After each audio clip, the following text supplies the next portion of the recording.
பாகிஸ்தானுக்கு சிந்து நதிர் தராவிட்டால் கடும் விளைவுகளை சந்திக்க நேரிடும் என இந்தியாவுக்கு பாகிஸ்தான் பிரதமர் ஷெபாஸ் ஷெரீப் எச்சரிக்கை விடுத்திருக்காரு. பஹல்காம் பயங்கரவாத தாக்குதலை தொடர்ந்து பாகிஸ்தான் பயங்கரவாதத்தை ஊக்குவிப்பதாக குற்றச்சாட்டை முன்வைத்த இந்தியா தூதரக ரீதியிலான பல்வேறு நடவடிக்கைகளை மேற்கொண்டு குறிப்பாக இந்தியா பாகிஸ்தான் இடையே 1960ஆம் ஆண்டு போடப்பட்ட சிந்து நதிநீர் ஒப்பந்தம் ரத்து செய்யப்பட்டிருக்கு.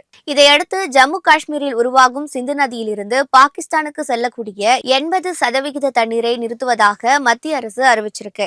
இதனால விழிப்பிதுங்கி இருக்கும் பாகிஸ்தான் ஆட்சியாளர்கள் இந்தியாவை அவ்வப்போது மிரட்டி வராங்க. அமெரிக்க பயணம் மேற்கொண்ட பாகிஸ்தான் ராணுவ தலைமை தளபதி அசிம் முனீர் சிந்து நதியில் அணை கட்டினால் ஏவுகணைகள் மூலம் அதனை தகர்ப்போம்னோ, தங்களை அழிக்க நினைத்தால் பாதி உலகத்தை அழித்துவிடுவோம்னோ திமுறாக பேசியிருந்திருக்காரு. இதே போல பாகிஸ்தானின் முன்னாள் வெளியுறவு அமைச்சர் பிலாவல் பூட்டோ சர்தாரியம் சிந்து நதிநீர் ஒப்பந்தத்தில் மாற்றங்களை செய்தால் போர் தொடுப்போம் என தெரிவிச்சிருக்காரு. அந்த வகையில தற்போது பாகிஸ்தான் பிரதமரும் இந்தியாவை மிரட்டியிருக்காரு.